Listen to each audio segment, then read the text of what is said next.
बार बार सब लोग मुझे कहते रहते हैं कि आनंद जाट तो पहले कमल जी पटेल का विरोध कर रहा था, अभी आर के दोगने का विरोध करने लग गया, इसकी तो ऐसी आदत पड़ी हुई है।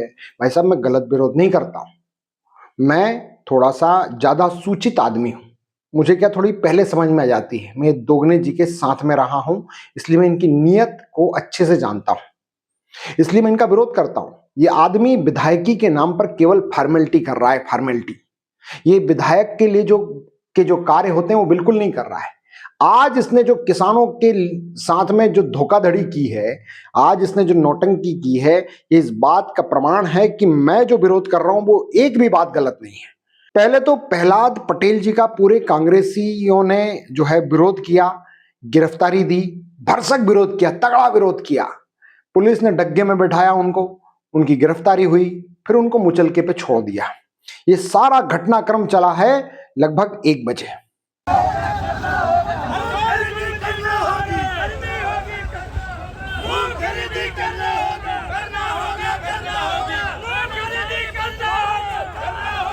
ये देखो, कांग्रेस के लोग आंदोलन कर रहे हैं, ये मूंग के लिए आंदोलन कर रहे हैं। देखो, उग्र प्रदर्शन है, काफी भीड़ है।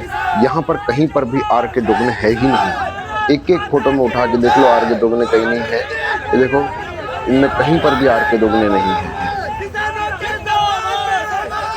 फिर ये विधायक आर के दोगने आता है करीब 3 बजे, मतलब सब चले गए, सब काम हो चुका। फिर इसने देखा कि अरे भाई, हम तो पीछे ही रह गए।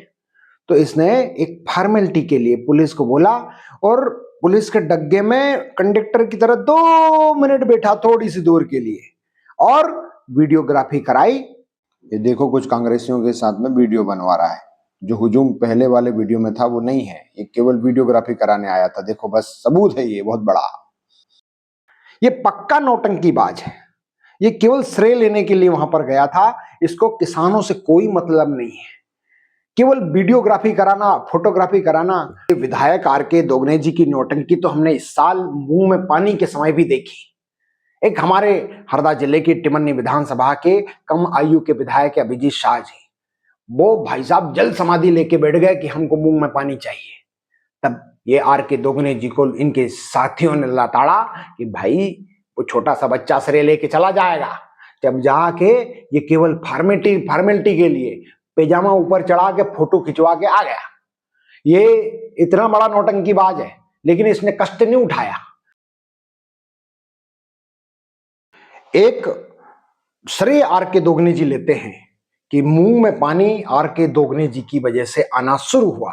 आज इसकी पूरी पोल पट्टी खोलूंगा। छाती ठोक ठोक के जो श्रेय लेता है ना, ये पक्का झूठा है। प्रमाण है मेरे पास। प्रमाण क्यों है? मैं आपको अखबारों की कटिंग दिखाऊंगा। विधानसभा में अर्धनग्न होके गया था फॉर्मेलिटी के लिए, और उस दिन का इसका पूरा जो कार्यक्रम था उसको रिकॉर्ड किया ही नहीं गया था। ये मेरे पास अखबारों की कटिंग है, और नरोत्तम मिश्रा जी ने इसको लताड़ा था कि तुमको शर्म नहीं आती, तुम अर्धनग्न होके घूम रहे हो, यहाँ पे महिलाएं बैठी है। ये लताड़ खा के आया था, और इसने जो गतिविधि की थी वो बिल्कुल भी रिकॉर्ड में नहीं आई। आप सोचो, लताड़ खा के आया और उस लताड़ का श्रेय लेता है यहाँ पर कि मैं बहुत अच्छा नेक काम करके आया हूं। अरे लताड़ खा के आया था, लताड़। आप सोचो, इस बात का श्रेय लेता है ये आदमी। ये पक्का झूठा आदमी है। अखबारों की कटिंग है विधानसभा का उस दिन में, रिकॉर्ड में इसकी जो गतिविधि दर्ज ही नहीं की गई। तो फिर आप एक बात बताइए, फिर इसको श्रेय लेने का क्या अधिकार है? ये देखो, पत्रिका न्यूज़पेपर की उस दिन की न्यूज़ है जिस दिन दोगने जी गांधी बनकर विधानसभा में गए थे। इसकी एक एक न्यूज़ को समझो जरा। देखो, ये लिखा है कि सदन में दोगने के पहुंचते ही मीडिया और भाजपा विधायक संसदीय परंपरा का अपमान बताया। मंत्री नरोत्तम मिश्रा ने कहा कि मीडिया में छपने के लिए ऐसा किया जा रहा है। सदन में सवाल लगाकर पूछा जा सकता है। मतलब इसने सवाल नहीं पूछा था। जब सवाल नहीं पूछा गया, रिकॉर्ड में नहीं आया, तो इसकी बात के आधार पर मुंह में पानी क्यों छोड़ेंगे? और ये मंत्री गोपाल भार्गव ने ये भी कहा कि यहाँ पर महिलाएं मौजूद है, तुमको शर्म आना चाहिए। ये अच्छा खासा लताड़ा गया था। ये झूठा श्रेय लेता है क्योंकि इसी अखबार में नीचे लिखा है कि उस समय के जो आम किसान यूनियन वगैरह थे, उन्होंने इसके लिए बहुत आंदोलन किया था और वो हड़ताल पर बैठे थे, धरने पर बैठे थे। तब जाकर ये मूंग में पानी आया था। मतलब इसी अखबार में सारी पोल पट्टी लिखी है कि किसकी वजह से मूंग में पानी आया था। जब गतिविधि रिकॉर्ड ही नहीं हुई, इसके कार्यक्रम रिकॉर्ड ही नहीं हुए, तो फिर कहां से इसके कहने पर मुंह में पानी आया। पर झूठ बोलना इसकी आदत है। ये बहुत बड़ा झूठला आदमी और बहुत हरदा के लोगों को बेवकूफ बनाता है। मैं बहुत जल्दी समझ गया, बस इतना अंतर है आप में और मेरे में। आपको थोड़ा देर से समझ में आएगा। मैं कांग्रेस के प्रदेश अध्यक्ष जीतू पटवारी जी से बोलूंगा कि हमारे हरदा में एक से एक योग्य लोग बैठे हैं। ये ढक्कन टाइप का आदमी हमको क्यों हमारे माथे थोपा। देखो, इस विधानसभा चुनाव में तो ऐसी स्थिति थी कि काला चोर भी चुनाव में उतरता ना कमल जी पटेल के खिलाफ, तो वो भी चुनाव में जीत जाता। ये ढक्कन क्यों उतारा?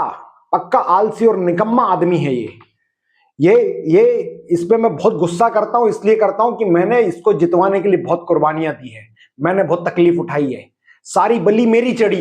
ये मस्ती कर रहा है, फॉर्मेलिटी कर रहा है। काम करे तो मुझे नहीं अखरेगा, फॉर्मेलिटी करे तो मुझे अखरेगा। मैंने बहुत नुकसान उठाया इसके पीछे, 1 एकड़ जमीन बेची मैंने इसके पीछे। तो जीतू पटवारी जी, अब की बार ये ढक्कन को यदि हमारे ऊपर थोपा तो जीतू पटवारी जी, मैं आपके खिलाफ विद्रोह खड़ा कर दूंगा। हरदा में आपको बता दें कि ऐसी स्थिति है कि यहां भाजपा संगठन कमजोर है। भाजपा के लोगों की नीयत हरदा के लोगों को बहुत अच्छे समझ में आती है। उन्हें को भाजपा के वोट ज्यादा है, लेकिन लोग फिर भी भाजपा को वोट नहीं देते हैं। लेकिन ये ढक्कन हमारे मत्थे जो मढ़ते हो ना आप, ये दोगने, आर के दोगने, पक्का ढोर आदमी है ये है। इसकी डिग्री भी फर्जी है, पूरा स्कूल भी ऐसा चलाता है। इसकी बहुत सारे न्यूज वालों ने, 10 सूत्र वालों ने इसका पूरा पोल पट्टी निकाली है। जीतू पटवारी जी, इस ढक्कन को हमारे मत्थे से हटा दो, नहीं तो कांग्रेस खत्म हो जाएगी। और ये पूरी कांग्रेस को भी खोखला कर रहा है यहाँ पे।